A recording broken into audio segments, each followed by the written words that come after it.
After a year, he decided to teach yoga, and from small beginnings, more were drawn to his yoga practices, and this began the formation of his yoga organization, traveling from class to class, in his motorcycle.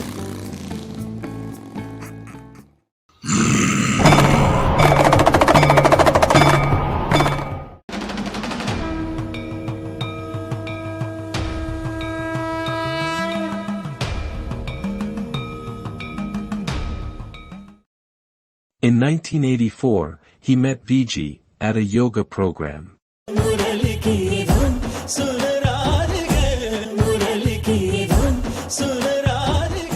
They both felt a deep kinship, and despite objections from parents about caste suitability, they decided to marry. They had a daughter, Radha, who now works as a trained yoga instructor. In 1987, he toyed with the idea of developing his farm and making it a model cooperative farm, but just before the harvest, it burned down. He accepted this setback with typical detachment and took it as a sign to begin a new life path. Without any business entanglements, he devoted himself to traveling and teaching yoga. As more people became attracted to his path of yoga, a further change came over Jaggi. Rather than just a happy-go-lucky friend, he evolved into a role as a spiritual guru. He could be strict in directing their spiritual growth and encouraging them to discipline their lives. In 1992, he formally established the Isha Foundation in the Velangiri Mountains in the state of Tamil Nadu, South India. Through his Isha Foundation, he teaches yoga, or the inner engineering. Isha Yoga Center in South India is a very, very special place.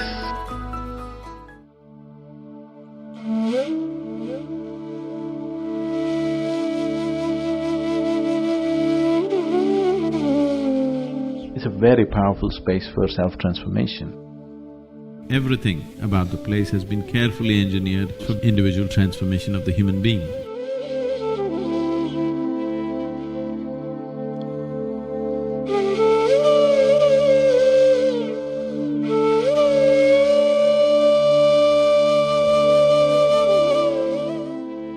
As his spiritual following increased, Jaggi continued to evolve.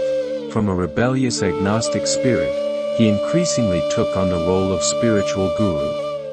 Those who knew him well observed a shift, as he became less familiar, but more the role of a spiritual guide. It was at this stage that he began to be known as Sadhguru. Although he had often been skeptical of organized religion and spirituality, his own ashram began to develop a sense of order and rules, similar to many other ashrams. He started to initiate people into the path of brahmacharya, the opportunity to taste the real freedom of Brahman by going far beyond limited human pleasures. In 1997, after a series of intense spiritual practices, his wife Viji entered Mahasamadhi. The human in Sadhguru was distraught to lose his wife, but, as a guru, he felt a divine pride in her spiritual achievement. However, Viji's father made an allegation that she had been killed by Sadhguru, though a police investigation proved this claim to be baseless. 1997 was a critical year, as Sadhguru was hoping to initiate the Dhyanalinga, a spiritual energy center. But, his wife's death put back the planned initiation. Around this time, the ashram was also attacked by people hostile to Sadhguru and the ashram, including the uncle of one meditator. In the local press, accusations were made about activities in the ashram. However, Sadhguru and the ashram weathered the storm by offering more yoga classes and meeting the skeptical local population. After many years in Tamil Nadu, Isha has become a valued part of the community. Sadhguru has stated that he does not teach a superficial spirituality, which tries to just make people feel better. He instead seeks a real spiritual transformation, which involves challenging ingrained habits and vested interests of man. When real spiritual teachers seek this kind of transformation, it invariably causes some kind of reaction from those who feel threatened or jealous by this different approach to life.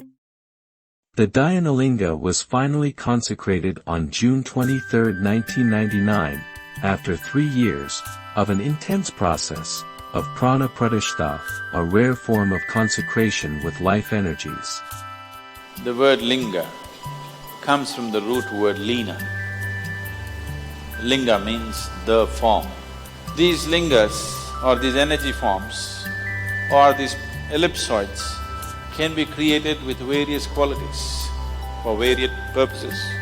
There are some lingas created for health, some for well-being and prosperity, some for spiritual progress, some for meditativeness. Like these various types of lingas can be created. Essentially, they can be categorized as 7 different ways.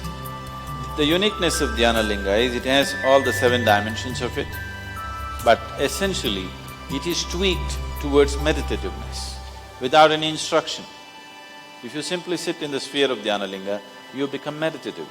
No instruction, simply go sit there for 10 minutes. You will become meditative by your own nature, without any instruction. So the idea and the science and the technology behind this is that you create an energy form which will do something that you want to do for a long period of time. A form is also referred to as a yantra. Yantra means today a machine.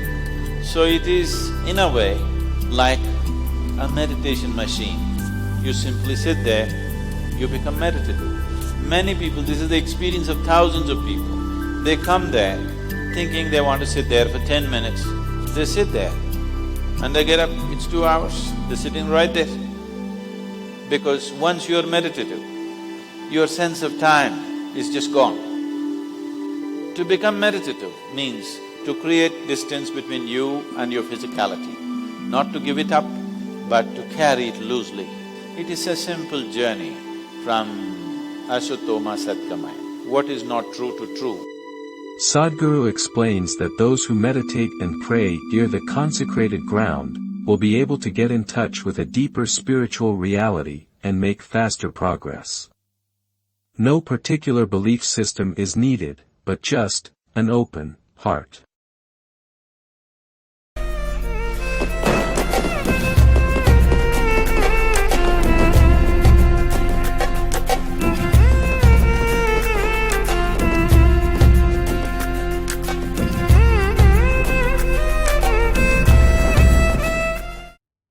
Make sure to subscribe, so you don't miss out on my future videos. The more subscribers I get, again the better and more content I can continue making. Subscribe, subscribe, subscribe.